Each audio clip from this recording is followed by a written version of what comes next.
And he began again to teach by the seaside. And there was gathered unto him a great multitude, so that he entered into a ship, and sat in the sea. And the whole multitude was by the sea on the land.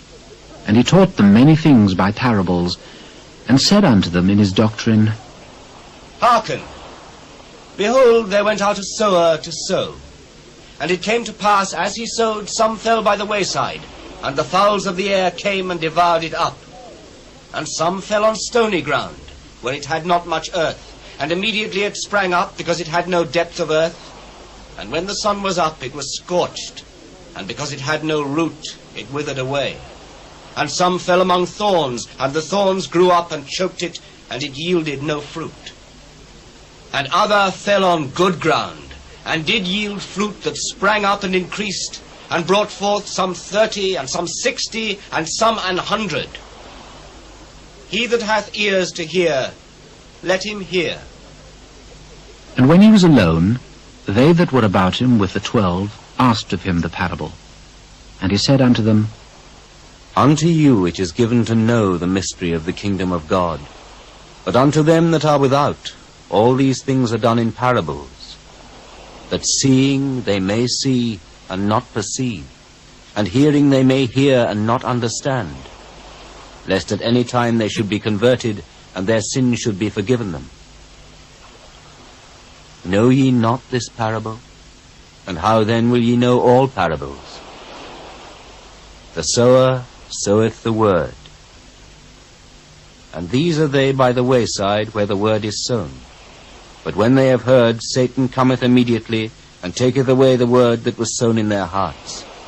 And these are they likewise which are sown on stony ground, who when they have heard the word, immediately receive it with gladness, and have no root in themselves, and so endure but for a time. Afterward, when affliction or persecution ariseth for the word's sake, immediately they are offended. And these are they which are sown among thorns, such as hear the word, and the cares of this world, and the deceitfulness of riches, and the lusts of other things entering in, choke the word, and it becometh unfruitful. And these are they which are sown on good ground, such as hear the word and receive it, and bring forth fruit, some 30-fold, some 60, and some 100. Is a candle brought to be put under a bushel, or under a bed, and not to be set on a candlestick? For there is nothing hid which shall not be manifested, neither was anything kept secret, but that it should come abroad. If any man have ears to hear, let him hear. Take heed what ye hear. With what measure ye mete, it shall be measured to you. And unto you that hear shall more be given. For he that hath, to him shall be given. And he that hath not, from him shall be taken even that which he hath. So is the kingdom of God, as if a man should cast seed into the ground, and should sleep and rise night and day, and the seed should spring and grow up, he knoweth not how. For the earth bringeth forth fruit of herself, first the blade, then the ear, after that the full corn in the ear. But when the fruit is brought forth, immediately he putteth in the sickle, because the harvest is come. Whereunto shall we liken the kingdom of God? Or with what comparison shall we compare it?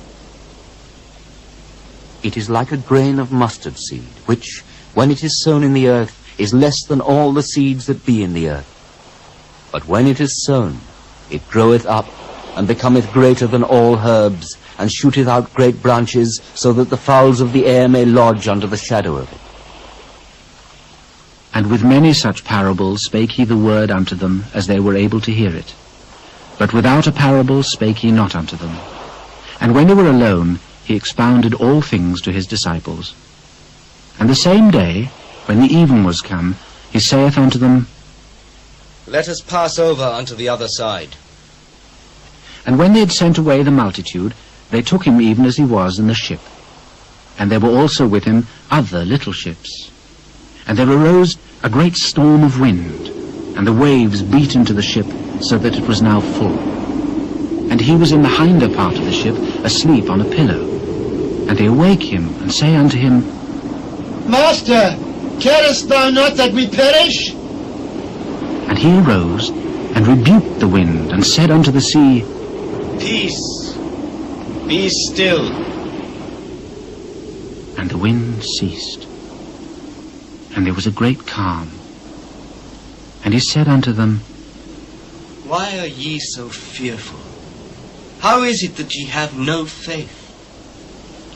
And they feared exceedingly, and said one to another, What manner of man is this, that even the wind and the sea obey him?